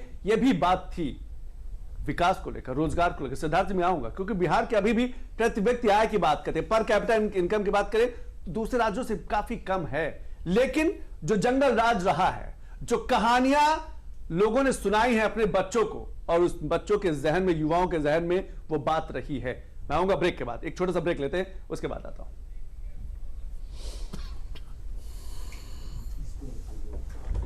कब तक आप ऐसे फ्यूचर का टेंशन लेकर चलते रहेंगे? LIC के न्यू पेंशन प्लस के साथ अपनी पेंशन का प्लान बनाइए, क्योंकि ये प्लान आपके फ्यूचर के लिए मार्केट लिंक्ड वेल्थ क्रिएट करता है। और तो और इस प्लान में गारंटीड एडिशंस के साथ पेंशन पाने के कई ऑप्शंस भी हैं, so that you grow young and tension free. LIC, हर पल आपके साथ। और ब्रेक के बाद आप सभी का स्वागत है जनादेश में आपका। और 243 सीटों के रुझान आ रहे हैं, रुझान बहुत जल्द ही परिणाम में बदल जाएंगे। लेकिन सिद्धार्थ जी, जब हम बिहार की बात करते हैं, बिहार की अर्थव्यवस्था की बात करते हैं, रोजगार, व्यापार, इंडस्ट्री की बात करते हैं, बदलाव हुआ है। दो बड़ी बातें, लॉ एंड ऑर्डर पर ज्यादा प्रभाव मानते हैं या फिर अर्थव्यवस्था पर ज्यादा प्रभाव मानते हैं कि विकास को लेकर हम जब बात करते हैं? 20 वर्षों के पहले का बिहार का शासन देखें और 20 वर्षों के बाद का, तो बिहार का सारे आर्थिक पैरामीटर्स पे बिहार का इंप्रूवमेंट साफ नज़र आता है। एक बात, बिहार का लॉ एंड ऑर्डर जो 20 वर्ष पहले था और बिहार का लॉ एंड ऑर्डर जो अब का है, बिहार की कनेक्टिविटी जो पहले थी, बिहार की कनेक्टिविटी जो आज है, इन सारी चीज़ों में सुधार दिखा है। और बड़ी तादाद में बिहार का मतदाता उसने इन 20 वर्षों के बदलाव को देखा है। अगर आज आपको महागठबंधन या तेजस्वी यादव चुनाव में कुछ लड़ाई में दिखते हैं और सीटें उनको मिलती दिख रही हैं, एक बड़ा कारण ये भी उसका दिखाई पड़ता है कि हाँ, उन नौजवानों को जिन्होंने नीतीश कुमार के अलावा किसी मुख्यमंत्री को देखा ही नहीं, यानी कि जो 25 साल 30 साल की जिनकी उम्र है, उनके बीच में उन्होंने कुछ नौकरियों को लेकर, इन सब चीज़ों को लेकर उन्होंने एक भरोसा जताने की कोशिश की और उसमें थोड़े बहुत वो कामयाब हुए, लेकिन उतने नहीं हुए कि जितने उनको किसी जादुई आंकड़े तक पहुंचा सकें। कुल मिलाकर अगर आप देखें तो बिहार में जो उनके पास अपना पारंपरिक वोटर है, जो तकरीबन 34, 35, 36% के आसपास है, इसमें बहुत ज़्यादा वो एडिशन कर पाने में कामयाब नहीं रहे। दूसरी तरफ NDA के पास जो अपना वोट बैंक था, जो उनका कोर वोट बैंक था, उसके साथ उन्होंने एडिशन करने में कामयाबी हासिल की, चाहे वो महादलितों का हो या अन्य दलितों का हो। और जैसा कि अभी परवेज साहब भी बताकर गए हैं, मुस्लिम मतदाताओं का पिछली बार जो 5% वोट उनको मिला था, उसमें भी इस बार कोई डेंट नहीं हुआ। या तो वो जब आंकड़े आएंगे तो पता चलेगा कि या तो उतना ही रहा है या उससे ज़्यादा ही हुआ है, क्योंकि JDU का जो प्रदर्शन सुधरा है वो उसका सीधा कारण यही दिखाई पड़ रहा है कि एक बार फिर से वो बड़े भाई की भूमिका में अगर पाने में कामयाब रही है, यही रहा है। जिन मुद्दों की बात आप कर रहे हैं, उन मुद्दों को लेकर बिहार में PK ने जनसुराज पार्टी के मार्फत एक अभियान छेड़ा और शायद ग्राउंड पर PK से ज़्यादा दिखाई पड़ने वाला कोई दूसरा नेता नहीं था। कांग्रेस को मैं बिहार का कोई फैक्टर इसलिए नहीं मानता हूं कि कांग्रेस बिहार के 3 कोने हैं, जेडीयू, बीजेपी और आरजेडी, इनमें चौथा कोना जो कांग्रेस है, या मैं कांग्रेस के आसपास सीपीआई-एमएल को मानता हूं, क्योंकि उनका स्ट्राइक रेट पिछली बार भी कांग्रेस से बेहतर था और इस बार भी बेहतर रहेगा। तो इसलिए ये कांग्रेस हो या सीपीआई-एमएल हो, वामपंथी दल हो, ये बिहार की राजनीति में कोई महत्वपूर्ण फैक्टर नहीं है। और शायद इसलिए कांग्रेस को आज इस बार जो सीटें भी मिली थी, उनमें से 59 सीटें मिली थी, 61 सीटों पर वो चुनाव लड़ गए थे। उनमें भी 47 सीटें ऐसी थी जहां एनडीए ही हमेशा जीतता रहा है। तो बिहार में कांग्रेस कोई फैक्टर नहीं था। जो 3 फैक्टर थे, इन 3 फैक्टर में 2 फैक्टर मिलकर चुनाव लड़ते हैं और वो दोनों फैक्टर अपने खिलाफ किसी तरह का सत्ता विरोधी लहर को नाकाम करते हैं, बल्कि अपने पक्ष में वो सहानुभूति के साथ अपने पक्ष में जोश, उमंग, उत्साह भी जगाते हैं, नए वोटर को अपनी तरफ लाने में कामयाब रहते हैं, युवाओं के असंतोष को थामने में कामयाब रहते हैं। ये तमाम कारण हैं कि जिसकी वजह से मुझे लगता है कि पिछले कई चुनाव के मुकाबले एनडीए का सबसे बेहतर प्रदर्शन होता दिख रहा है रुझानों के। बिल्कुल आपने सही कहा कि सबसे बेहतर प्रदर्शन होता दिख रहा है। जिस तरीके से रुझान आ रहा है, जिस तरीके से इंडियन अपनी एक प्रचंड बढ़त बना रखी है, 158, 160 सीटों के आसपास प्रचंड बढ़त बना रखी है रुझानों के आधार पर अगर देखा जाए तो एक बड़ा बदलाव देखने को मिल सकता है। लेकिन सवाल यह भी है कि जो छोटी पार्टियां हैं, वो चाहे जनसुराज हो, चाहे तेज प्रताप की जेजेडी हो, ओवैसी की, क्या ये सिर्फ इस बार भी वो कटवा ही साबित होंगी? इस सवाल के साथ हम आपके पास आएंगे, लेकिन अभी वक्त तो चला है एक छोटे से ब्रेक का। सुनो, एक अच्छी इंश्योरेंस पॉलिसी एआई से पूछते हैं। एक ऐसी पॉलिसी जिसमें प्रीमियम पेमेंट हो लिमिटेड पर इनकम आती रहे लाइफ टाइम। LIC का जीवन उत्सव। वाह, लाइफ टाइम सेलिब्रेशन मनाइए LIC के जीवन उत्सव के साथ। फ्यूचर सेट है। तो ब्रेक के बाद आप सभी का स्वागत है। बिहार की धरती से कई बड़ी खबरें निकल के आ रही। जब हम चुनाव की बात करते हैं इस समय अलग अलग सीट का बड़ा विश्लेषण, क्योंकि 243 सीटों का पूरा रुझान आ चुका है। चाहे भोजपुर के इलाके की बात करें, सीमांचल की बात करें, मिथिलांचल की बात करें, या फिर मगध के उस क्षेत्र की बात करें जहां पर एक बड़ा यादव बेल्ट है। जब हम जातियों की बात करते हैं, बिहार के चुनाव की बात करते हैं, मुस्लिम आबादी लगभग 17%, यादव की बात करें लगभग 14% आबादी मानी जाती। सबसे ज्यादा बड़ी आबादी की अगर संख्या की बात करें तो यादव। ओबीसी की बात करें तो लगभग 63%, जिसमें ओबीसी यानी कि जो पिछड़ा वर्ग है वो 26-27% के आसपास, और जो अति पिछड़ा वर्ग है वो 36%, और ब्राह्मण लगभग 3%, राजपूत लगभग 4%। और शायद इसीलिए सभी राजनीतिक दल जो हैं टिकट देने से पहले सबसे पहला समीकरण यही बिठाती हैं कि किस क्षेत्र में किस जाति का बोलबाला है और उससे जुड़े कौन से ऐसे चेहरे हैं जिनको टिकट दिया जा सकता है। लेकिन सवाल ज्ञानंद जी आपसे ये है कि किस तरीके से आप देख पा रहे हैं, जब हम वोटकटवा पार्टियों की बात करते हैं तो क्या कई बार इस बार भी चाहे ओवैसी हो, चाहे पीके हो, चाहे जेजेडी यानी कि तेज प्रताप हो, ये वोटकटवा ही साबित होंगे? देखिए, जब ये चुनाव शुरू हो रहा था उसी वक्त से ये चर्चा हो रही थी। 2 लोगों के नाम 2 पार्टियों के सबसे ज्यादा चर्चा में थे। ओवैसी की पार्टी AIMIM की बात हो रही थी कि वो जब आगे बढ़ेंगे तो सबसे ज्यादा नुकसान महागठबंधन को होगा। ये हो रहा था इसलिए क्योंकि मुस्लिम वोटरों में उनकी बड़ी पैठ है। इसके साथ ही जन स्वराज पार्टी के लिए कहा जाता था कि पीके जितना ज्यादा आगे बढ़ेंगे उसका नुकसान एनडीए को होगा। उसमें कई सारी जनरल कास्ट भी हैं, ओबीसी की जो कई सारी जातियां हैं, इन्फ्लुएंशियल जातियां जो वहां पर हैं, वो उनको जन स्वराज पार्टी की तरफ उनका आकर्षण बन सकेगा।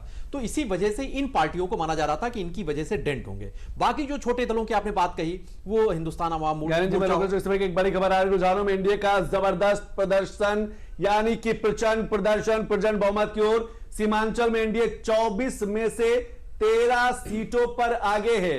एआईएमएम भी 15 सीटों पर चुनाव लड़ रहा है, लेकिन इस समय एनडीए जो है 24 में से सीमांचल की 24 सीटों में से 17 सीटों पर आगे, मगध की 53 में से 37 सीट पर एनडीए को बढ़त दिखती हुई नजर आ रही है।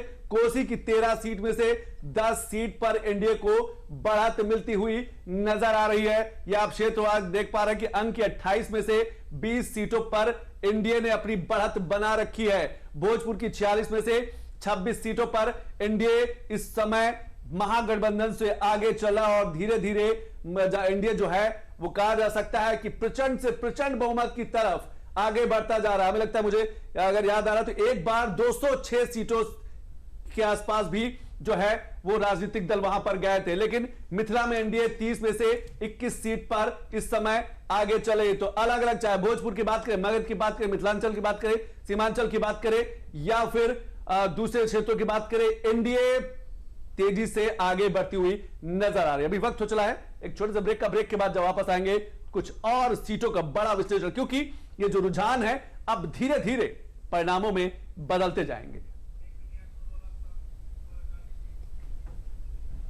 LIC पेश करता है जीवन लक्ष्य। पाए जीवन बीमा आकर्षक मैच्योरिटी राशि के साथ एवं बीमित व्यक्ति के न रहने पर भविष्य में देय प्रीमियम भुगतान से माफी, सम एश्योर्ड के 10% का प्रतिवर्ष भुगतान पॉलिसी टर्म तक और पॉलिसी की मैच्योरिटी पर सम एश्योर्ड एवं बोनस का भुगतान। बच्चों की शिक्षा एवं अन्य जरूरतों को पूरा करे। LIC का जीवन लक्ष्य।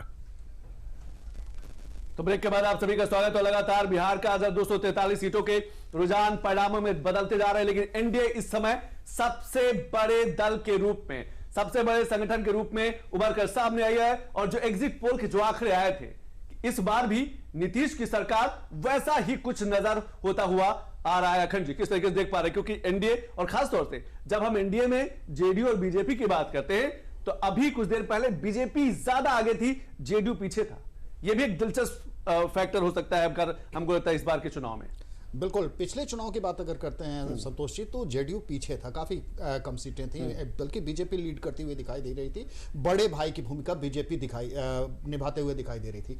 इस बार आंकड़े भी बदल रहे हैं। दो वजह समझ में आती हैं इसके पीछे, जिसको लेके चुनाव के दरमियान भी तमाम बातें आई थी और विरोध की बातें भी हो रही थी कई जगहों पर। बीजेपी इस बात को लेके आगे बढ़ती हुई दिखाई ही नहीं दी कि उसे कुछ बदलाव करने चाहिए। जो सीटिंग एमएलएस थे उनको कुछ बदलने की बारी की जरूरत महसूस की रही थी, लेकिन नहीं बदला बीजेपी ने। ऑलमोस्ट वही सारे कैंडिडेट, वही सारे चेहरे थे जिनको जो पिछली बार जीत के आए थे, उन सभी को टिकट दिया गया।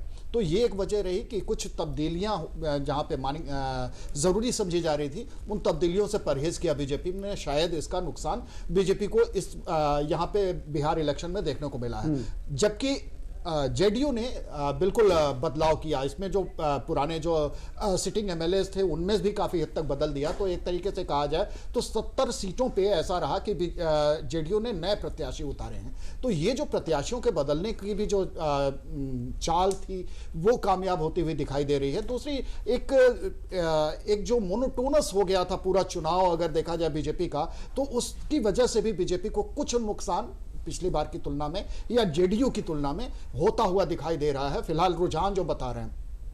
लेकिन इन सबके बीच में यह जरूर है कि एनडीए को एक प्रचंड बहुमत जो मिलता हुआ दिखाई दे रहा है, इसका अनुमान न सिर्फ एग्जिट पोल वाले लोग लगा रहे थे, बल्कि जो ग्राउंड पे उतर के जिन लोगों ने रिपोर्टिंग की थी, हमारे तमाम साथी जो पहुंचे हुए थे बिहार में, वो चुनाव में जुड़े हुए थे, जो लखनऊ से गए हुए थे वो लोग, और जो दिल्ली से पहुंचे हुए थे साथी थे, वो भी इस तरीके की बात वो कह रहे थे कि जनता का जो रुझान आ रहा है, जनता से जो बातचीत सामने आ रही है, उसमें कोई नाराजगी सी बात नहीं है।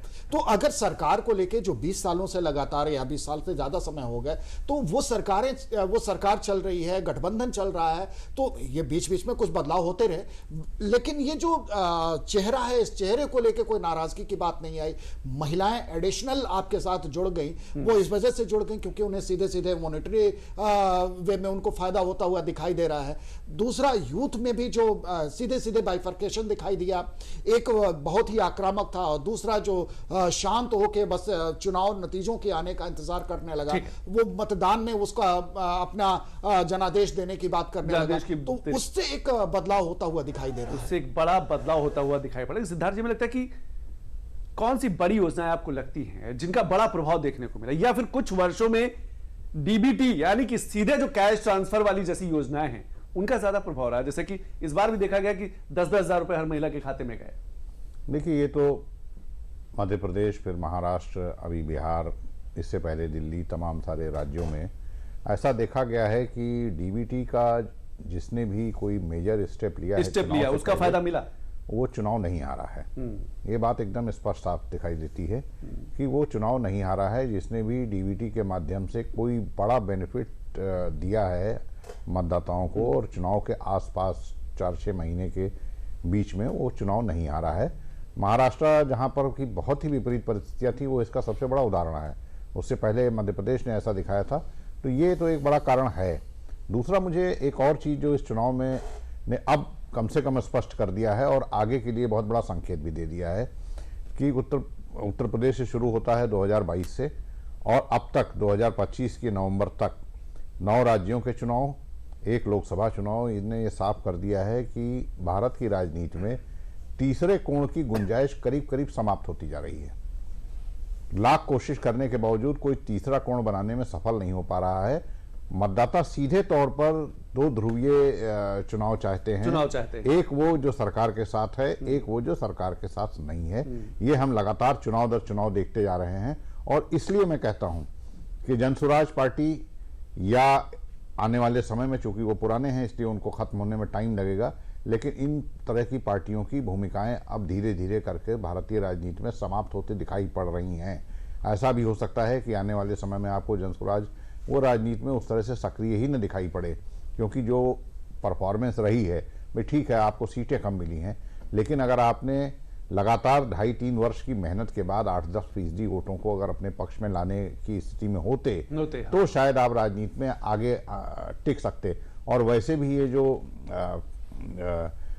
रातों रात उगाने वाली पार्टियां हैं, अगर इन्होंने शुरुआत अच्छी नहीं ली होती है तो इनको खत्म होने में समय नहीं लगता है। जैसे आम आदमी पार्टी की शुरुआत हुई, पहला चुनाव ही उसने धमाकेदार प्रदर्शन किया, उसके बाद वो सस्टेन करते गए, लेकिन आज वो कहां है? बिल्कुल, जितनी जल्दी भरोसा बनता है उतनी तेजी के साथ जो मतदाता है, जो जनता है, वो भरोसा छोड़ती भी है। अगर आपके सिर्फ वादे ही वादे हैं, आपने जो वादे किए हैं, बड़ी बड़ी बातें की हैं, वो अगर जमीन तक नहीं पहुंचती हैं तो फिर मतदाताओं यानी कि जनता का मोह जो है राजनीतिक दलों से भंग हो जाता है। लेकिन बिहार के चुनाव का असर क्या उत्तर प्रदेश के कुछ राजनीतिक दलों पर बड़ा पड़ने वाला है? उनकी माथे पर लकीरें बढ़ने वाली हैं, चिंताएं बढ़ने वाली हैं? इस सवाल के साथ में आऊंगा, लेकिन अभी वक्त हो चला है एक छोटे से ब्रेक का। ब्रेक के बाद बिहार के 243 सीटों के एक बार फिर से क्या कुछ नया अपडेट है, क्या कुछ नया रुझान है, वो हम आपको बताएंगे।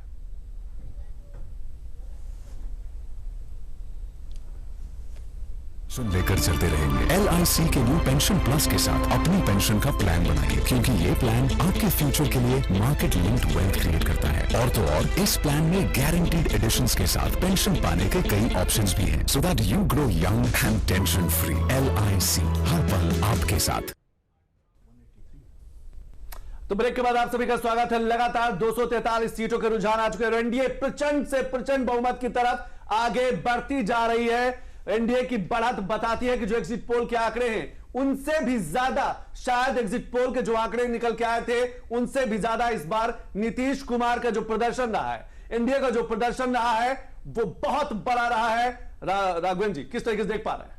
ज्ञानंद जी बिल्कुल, यहां पर जो प्रदर्शन जब दिखाई दे रहा है तो ये बात एकदम साफ है। जो तमाम चर्चा में जो बिंदु सामने आ रहे हैं उसमें जो अहम वजह दिखाई दे रही है कि ये प्रदर्शन इसीलिए बेहतर हो रहा है कि यहां पर जो पहले से लोग हमेशा कहते हैं ना, एंटी इनकम्बेंसी फैक्टर, हर राज्य में जब चुनाव होते हैं तो हम इसी की चर्चा होती थी। लेकिन 20 सालों के बाद भी अगर एंटी इनकम्बेंसी नहीं दिखाई दे रही है तो सीधे क्रेडिट वो नीतीश कुमार के खाते में जाता है, एनडीए के खाते में जाता है। और इसके साथ ही विपक्ष ने, खासतौर से जो राहुल गांधी और तेजस्वी ने गठजोड़ तो किया, लेकिन वो जो मुद्दे जिनको उन्हें बिनना चाहिए, उन्हें चुनना चाहिए, वो सारे मुद्दे ऐसे नहीं थे शुरुआती दौर से ही जो जनता में असर ऐसा डालें कि उनका मोहभंग हो सके, सत्ताधारी पार्टी से उनका मोहभंग हो सके, कि उनकी उम्मीदें जग सके कि कुछ बाकी है और वो ये पूरा करेंगे। तो इसी वजह से एक तो जो बिहार का पहले का जंगल राज था वो लोगों के एकदम याददाश्त में ताजा रहा, उसको ताजा किया गया लगातार। खुद प्रधानमंत्री आप देखिए, जब पीएम मोदी वहां पर पहुंचते थे उन्होंने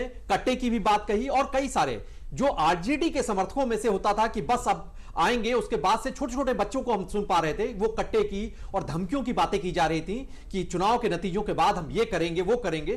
तो शायद लोगों को और भी आशंका बढ़ गई उनकी कि अगर ये फिर से क्या वही 2 दशकों पुराना वही तेवर, वही सब कुछ फिर से बाहर आएगा। इसी वजह से लोगों के लिए देखिए, विकास की योजनाओं की हम सब पर चर्चा कर सकते हैं, लेकिन सबसे अहम बात अगर कोई होती है वो है कानून व्यवस्था की बात, वो है हमारी जान माल की हिफाजत की बात, हमारे परिवार की सुरक्षा की बात। तो जब बिहार में लोगों को पता है कि कई सारे लोगों के इंटरव्यू आए थे सामने कि एक बार नहीं 3-3, 4-4 बार वो किडनैप हुए, अगवा हुए, अपने परिवार से लोगों के खतरा उनका बना रहता था, लोगों की जान माल पर किस तरीके से संकट रहता था, तो ये वो सारे सारे फैक्टर्स थे और इसी वजह से शायद देखिए महागठबंधन में भी आरजेडी ने, तेजस्वी यादव ने इसका बड़ा ध्यान रखा था। इसी वजह से उस दौर के लालू प्रसाद यादव से लेकर तमाम जो चेहरे थे उनका कहीं भी जिक्र नहीं किया गया, कहीं पोस्टर पर भी वो नहीं चस्पा किए गए। बावजूद इसके लोगों को नीतीश कुमार या एनडीए वो समझाने में कामयाब हुए कि हम ही बेहतर शासन दे सकते हैं, सुशासन दे सकते हैं, और जो योजनाओं की बात है,